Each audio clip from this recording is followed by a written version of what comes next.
Hello, this is Roland. Welcome. Today I want to continue talking about getting better, salvation. See, for most people live in darkness. They live in darkness and they suffer. They make a lot of mistakes. They don't even know what they're doing wrong most of the time. Things aren't working out and they don't understand why. But then at a certain point, some people, they're suffering. Suffering awakens them. See, there's two ways to awaken from your sleep of in darkness. One way is the easy way. Well, there's three ways. The first way is to always live close to the light. See, you were very close to the light when you were a little child, but you fell away from it. You fell into darkness. You became emotionalized, and you became upset, and you became angry, and the world was too much for you. See, there was too much. Too much socializing, too many friends, too much marijuana, too much temptation out in the world, tempting you to lose yourself. It's like Alice in Wonderland, tempting you to lose yourself, and plus you're mistaught from the time you were a little child. See, you were mistaught. You were taught that the answer is out in the world. You were told that education is the answer, stuffing your brain with knowledge. See, that's the big lie. Not that there's anything wrong with knowledge. I use knowledge. But knowledge must have understanding. And first must come understanding. And then the knowledge can be used by understanding. You see what I mean? And first comes principles. But raw knowledge, see, without being tempered by reason, without being tempered by understanding, is not a good thing. Plus, study is hypnotic anyway, when you're forced to concentrate. See, tempted or forced or seduced to concentrate. Before long, you're in a hypnotic trance. But anyway, so you were mistaught that the answer is out there. So you followed the coaches and the teachers and the leaders of your culture and the entertainment stars. See, you followed, and the sports stars, that the answer was somehow in making a lot of money and being cool and being popular and being famous and having a lot of knowledge. See, either academic knowledge or knowledge of how to be a success or street knowledge. See, so you went that way. Perhaps because, first of all, what may have happened is that you became upset, angry, and resentful because you were teased, pressured. See, at home, at school.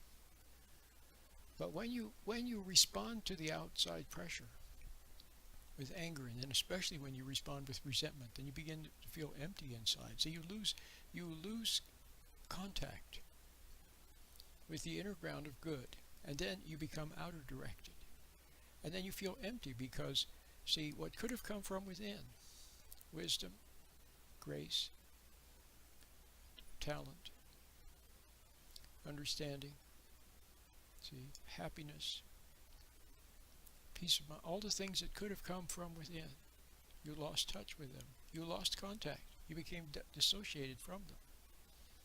Then you reached out into, see, the world was the very thing that robbed you because of your reaction to it, and especially the reaction of resentment. Because of your reaction to it, it made you, it separated you from the inner ground. And then in that separated state, you felt empty. And then in the emptiness, you looked for something to compensate for the emptiness, or to fill the emptiness. So you looked to the world. You looked to friends, see, to relationships, to drugs, to food. You look to something out there. See, to entertainment, um, to fill the emptiness and the unhappiness and the lack of love that could have come from within. So you went looking for love in all the wrong places was a line from an old song, and that's what you did. You looked for happiness and peace of mind and understanding and love and all those things in all the wrong places. So that pulled you even more out into the world, and then you resented the world because it didn't give you what you wanted. You thought if you followed the teachers and studied hard, and if you had a boyfriend or a girlfriend, see, and if you had cool clothes, you listened to music, the right kind of music, you thought it would bring you happiness, but it didn't. See, it brought conflict and emptiness. See, and so you resented all the things that didn't bring you happiness. The food, you looked to food for love, and it didn't give you love. You looked to friends for love, and they betrayed you. You looked to romance, and you were used and abused and taken advantage of, and found out it wasn't real love. And you looked to the teachers and the coaches, and you found out they were using you to build their own pride, and they themselves were empty. See, you found that out. So you resented everything. You resented all the teachers and the coaches, and you resented your parents for failing you, and your friends, and the food, and the drugs, and everything. So you became full of hate. But hate separates you even more. So then, see, you kind of tried to push it all under the rug, and you just tried to survive, and you kept looking out in the world for answers, and you couldn't find any, but you distracted yourself, maybe drowning your sorrows in alcohol or marijuana or pills or something, and work. See? So you see, you lost it. Now, as I began to say, there's 3 ways of beginning to wake up. The first way is to never having fallen away in the first place. That would be someone like Christ, for example. He never fell away from his inner ground of good. See? And there are some people in the world that hardly fall. But even the best of us are born with a fallen nature, an ego, and a fallen nature that answers to sin compulsively. See, we're born bond slaves, bond servants of sin. That's what it says in the Bible. See, that's what you inherit. And it's not your fault, but you inherit original sin. So you naturally respond to the world. See, and it's innocent for a while. You have your friends and you love all the things that you see out in the world and all of that. So it's okay. It's a part of growing up.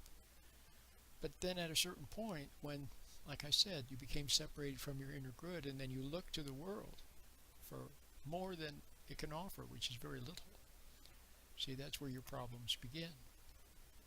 Really begin. So it's rare that people don't fall away. Very rare that they don't fall away from the inner ground of good. So that leaves basically 2 ways to begin to wake up. Okay. One way is by listening to someone like me. Okay. But there again, that's pretty rare. If you listen to me, let's say your life was kind of okay, but you listened to me and began to wake up listening to me, well, that would be good. But that's also kind of rare. The most likely thing is to wake up through suffering. See, it's only suffering that will make some people cry out for answers. Everybody cries out. Some people cry out resentfully. See, angrily. Other people cry out for real answers. Why have I gotten myself into this mess? And what am I doing wrong? See, suffering can make us wake up. It can also be suffering from seeing how our family is suffering. Some of you dads, for example, or you moms. You know, you're willful with you moms. Maybe you're willful with the kids. See, you resent your husband. You pressure them to do all the things that everybody says should be done, so you pressure them to study and pressure them to do their homework and pressure them to achieve and pressure them to succeed.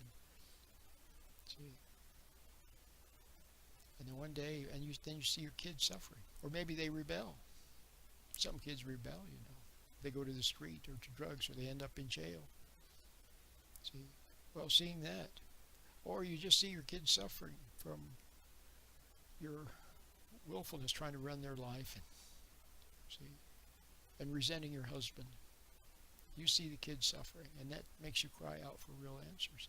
And you dads, you see your family suffering because you failed them. See, you thought marriage was going to be hog heaven. You thought you could get your needs met, and you thought that it'd be a big pleasure party.